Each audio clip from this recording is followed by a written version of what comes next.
Hey guys, welcome back to the Book Nook Corner. It's Courtney. I'm just going to preface this with we are doing a different background today. I feel like you guys have to get bored of the same background. So we're going to try something different today. So I am a little backlit, but here we are. I thought that today I would bring you my 12 favorite books of 2024. Obviously that kind of entails me going per month and what book was my favorite that month. I will quickly go through what I read every month. So I did read, I think 52 or 53 books for 2024, which isn't as many as what I wanted to get to, but is still a decent amount. That's roughly 4 to 5 per month. So, you know, not too shabby, not too shabby. I do have a goal of trying to reach at least 60 to 65 for 2025, and I'm gonna try to make that happen by utilizing audiobooks more. I have Everand and I usually listen to audiobooks on there instead of using the ebook option. I like audiobooks, but they're not like my favorite thing ever. But some of the books, especially the ones, you guys know me, I have like a ton that I've started and haven't finished. Those are the ones that have kind of kept carrying over that I'm gonna really try to read for 2025, or rather listen to. So anyways, that was an unnecessary tangent. Let's get to the point of the video. I'm going to be looking at my old iPhone, which holds all of the pertinent bookish information from 2024. So we're just going to start January 2024 and go through what I read and then what was my favorite out of those books.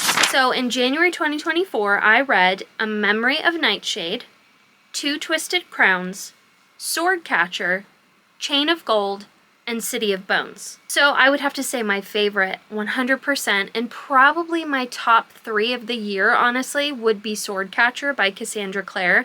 The sequel to this is coming out in March of 2025, and believe me you, I have it pre-ordered, have had it pre-ordered for months now. I think about this book constantly to the point that I would love to reread it. Like, I loved it that much. The main male character, which was really kind of the main character of the whole book, was just sexy AF. Like, loved him. I don't know what it was about him, but he tickled my little fancies. And I just really, really enjoyed this book and the intrigue and the political. This was Cassandra Clare's first adult fantasy. I'm not really going to say a whole lot more because I don't want to spoil anything, but I will try to give you the description somewhere on the screen. So for February, I did read quite a bit more. February was like my best month of the year, and I read The Cruel Prince. I reread that one. A Court This Cruel and Lovely, Clockwork Angel, Lady Midnight, Ruthless Vows, A Court of Thorns and Roses, which was a reread, Throne of Glass, which was a reread, and Jane Eyre. Since I had so many rereads that month, I would have to say that my favorite was more than likely Ruthless Vows, which is the second in the Divine Rivals duology. Whoa, that book took me on quite a ride. I did read the majority of it via Audible, and I remember distinctly like sitting, I was like journaling at my kitchen table, and I had that going in the background, and I was like reading the end. Like, it was like the last like half chapter of the book. And I just was sitting there like with tears, like it just captured me, that book. I loved it. So definitely read this duology. Rebecca Ross is one of my favorite authors. I enjoy her so much. Yes, definitely go read that duology. I absolutely loved it. The next month is March, of course, and this was a terrible month. I only finished one book, and I don't really exactly remember why, but that would be A Forest of Stars. I'm not even really going to get into this one much because, yeah, it just was kind of for me. It was what it was. It is on Kindle Unlimited, but I just did not really care for it. So that's that. And there isn't really a second book, and there should have been, which makes it even more weird and confusing and kind of frustratingly odd. So yeah, that's up to you. Whether you want to try it, here's the description. The next month brings us to April, my birthday month. And I read 3 books. So I read The House on the Cerulean Sea, Spark of the Everflame, and Shattered Vow. I loved all 3, honestly. I gave House on the Cerulean Sea 4 stars, Spark of the Everflame 5, and Shattered Vow 4. Shattered Vow is indie author. I really enjoyed this one. Same with House in the Cerulean Sea, but Spark of the Everflame was my favorite out of this month. That was kind of a hard toss-up though, because House in the Cerulean Sea gave you the warm and fuzzies. Shattered Vow was kind of like very on your toes, very full of action, but Spark of the Everflame had my heart. Like, there's just something about this book. I will try to put the description somewhere on the screen here. It was just so good. Like, I loved the two main characters, the female and the male main character. I am currently, it's sitting right in front of me, about halfway through Glow of the Everflame. So that is one series that I hope I can finish for 2025. I'm currently annotating Glow of the Everflame, so I'm kind of taking my time with it. But I just love her writing. I love the story. I love the characters. I love just kind of how she was thrown into her new position. I won't go into details to not spoil. And she is just walking the walk and talking the talk. And you go for the next month brings us to May, and I read quite a good bit in this month too, slightly. Two of them were graphic novels, so I guess a slight cheat because it's not as in-depth as an actual novel. The first one being The Clockwork Girl, Shadow and Bone, Anne of Green Gables, which was the graphic novel, The Secret Garden graphic novel, and Heartstopper Volume 5 graphic novels. So my favorite out of this whole group of books would have to be Shadow and Bone, which I did give 4 stars. I had never read this before now. I watched the show on Netflix and really, really enjoyed it. That is actually, you know, obviously these books from Leigh Bardugo had been, the Grishaverse had been on my radar for a while. After watching the show though, I did definitely want to read it even more, and I'm glad that I did because I personally really enjoyed it. A lot of people give it flack and a lot of people don't really like the trilogy, the Shadow and Bone trilogy. I guess I haven't really fully discovered why yet because I haven't finished it. So I would like to try to get to the rest of her books in the Grishaverse ASAP so that I can kind of see why people don't like them. But yeah, that was definitely my favorite for the month. Here is the description if you are living under a rock. The next month brings us to June, and this was a pretty good month for me too. One in which I constantly think about because I just like really took my time, but yet read a lot at the same time, if that makes sense. And I like genuinely enjoyed the books that I read. So I did read The Elf Tangent, Bride of the Shadow King, The Unmaking of June Pharaoh, Heartless Hunter, Peach Blossom Spring, and What the River Knows. So this one is really hard for me to pick a favorite because I would have to put that with 2 books. And that would be The Unmaking of June Pharaoh and Heartless Hunter. I thoroughly enjoyed both. I think about both constantly. Heartless Hunter's sequel is coming out, I think February 18th. I've had it pre-ordered for months. The Unmaking of June Pharaoh by, I'm completely blanking on the author's name for that book. Anyways, she is quickly becoming a favorite and right up there with Rebecca Ross for me. Their writing is actually somewhat similar.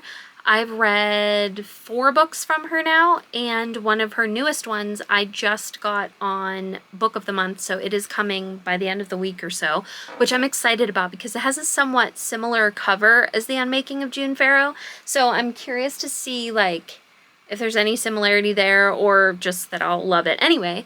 But The Unmaking of June Pharaoh honestly took my breath away. It was so freaking good. I read it so fast. Here's the description for that one.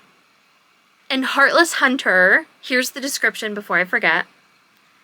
This one just was like the best thing ever. Like, I can't even describe to you how much I loved this book. Some people seem to really like it, some people don't. It was one that I personally thoroughly enjoyed. Just the love story, the angst. Oh my gosh. All caps. Angst. All caps. It was just major toes tingle. Like, I don't even know what that means, but it did. And I'm just so excited to read the second book to see where this goes because the ending was just like, what? Like, I remember like finishing the last page and I kept like flipping it like, that's it? Like, what? You just left me there, author? It was just so good. Kristen Ciccarelli, however you say her last name. You got it going on, girlfriend.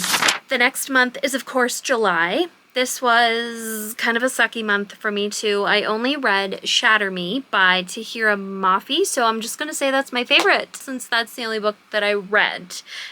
And I did give that one 3 stars. So this is one of those ones, however, that upon ruminating in my mind since the end of June, I have now changed my rating to a 4-star and have now decided to continue the series.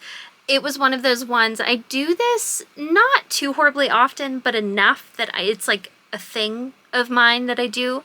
And that is that I will read a book, kind of feel meh, kind of feel mid about it. And then a month, 2 months later, I just have thought about it and decided that I'm like, wait a minute, I liked that more than I thought I did. And now I want to continue it. And that's exactly what happened with this book. So I do have the second book in the series. I don't think I have any more than that though. I just have the second book. But here's the description before I forget. I hope you pick it up. It has a huge following, a huge audience of people that love this book, and I can see why, because it was good, and I do want to continue.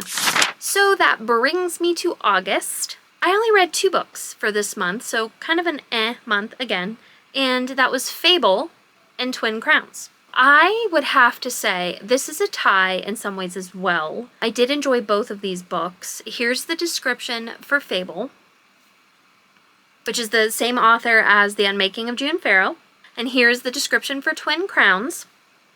I need to get to the sequels for both of these books, which I do own on my Kobo and physically paperback. We are then led to September, which was another pretty good month for me. I read 6 books in September, and that would be Harry Potter and the Prisoner of Azkaban. I am trying to get through this series again. Where the Dark Stands Still, Carolina Moon, Spells for Forgetting, Garlic and the Witch, and Fourth Wing. Harry Potter and the Prisoner of Azkaban obviously was a reread, same with Fourth Wing. I will put the description for Fourth Wing here, as it is the one that I did decide was my favorite for the month, even though it was a reread. I cannot even describe to you how much more I enjoyed this book the second time around than the first time, and I don't even really know why, because I loved it the first time, but the second time it just was so much more impactful for me. I don't even know why. Like, I literally cannot even describe to you why. It just was.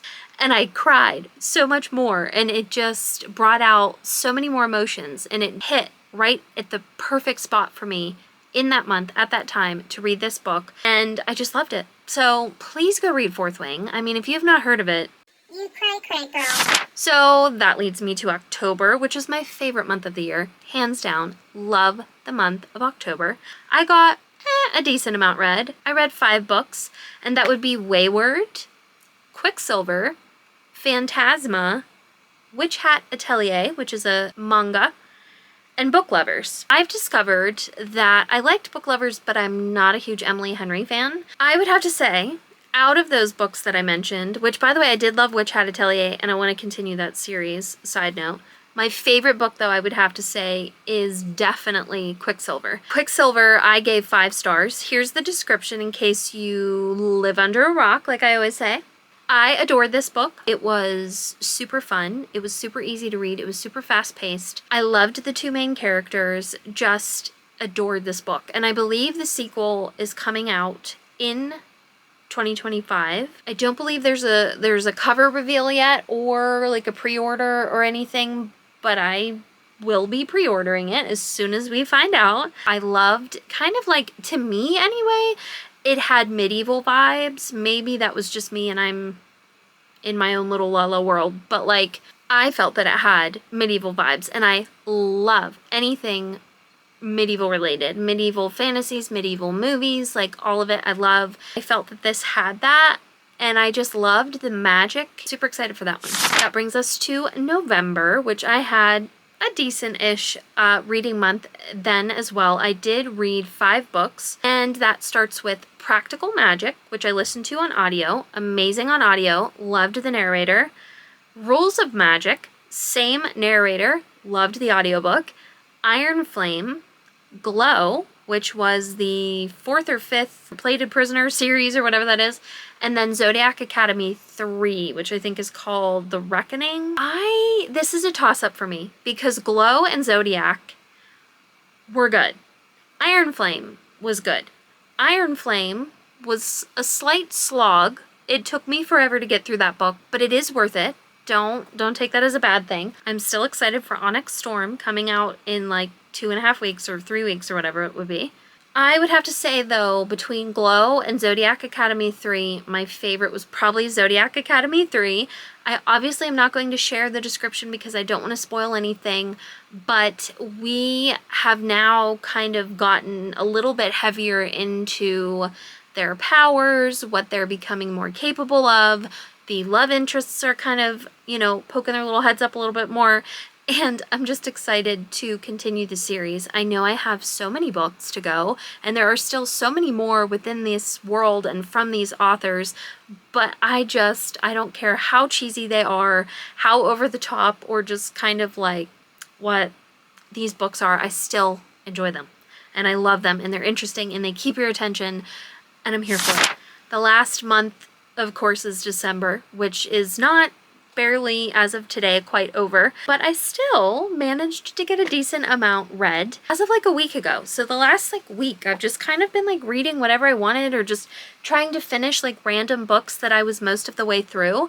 And so I did finish 5 in the month of December, and that started with Magic Lessons by Alice Hoffman. Same narrator, listened to it on audiobook, loved it. Destroy the Day, which was the last book in the Defy the Night series by Bridget Kemmerer. We'll get to that in a second.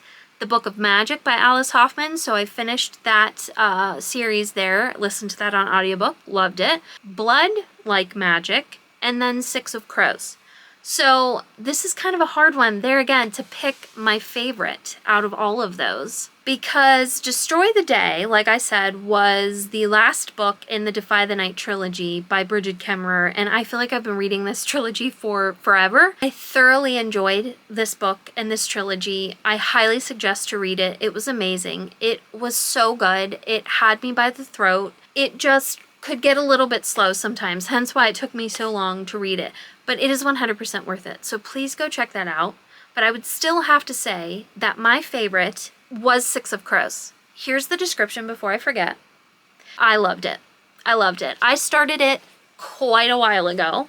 So when I read this for this month, I was probably about 30% of the way through it already. But I'm so glad that I finished it. It just was like a comfort to me to read. The characters, the world, her writing, the descriptions. I just loved it. It's like I just can't stop thinking about it. And I loved how the relationship between Kaz and Inej was there, was always present, but was never fully fleshed out and was never fully like delved into or heavily described, or I don't know what I'm trying to say. I hope you understand what I'm trying to say. But it was still enough though that it kept you reading to try to see if there was more. And I still enjoyed it. Like it didn't leave me like, you know, like I don't know how to describe it. But anyways, loved this book. I'm super excited to get to the rest of the duology, so the next book, and the rest of Leigh Bardugo's writing.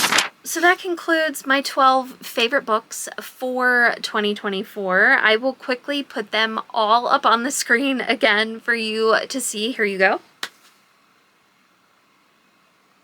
I wasn't about to drag all of them out and show you, plus a lot of them were audiobook and ebooks that I read in that way anyways. So yeah, hope you enjoyed. Hope you maybe got some new recommendations for your 2025 reading. I felt like it was a pretty good year. Even though I didn't, like I said, quite get as many read as I wanted to, I still felt like it was a very productive year. And I am so excited and so looking forward to 2025. So please go down, check out all of my links for my Discord book clubs. We have so much going on in 2025. I'm so excited.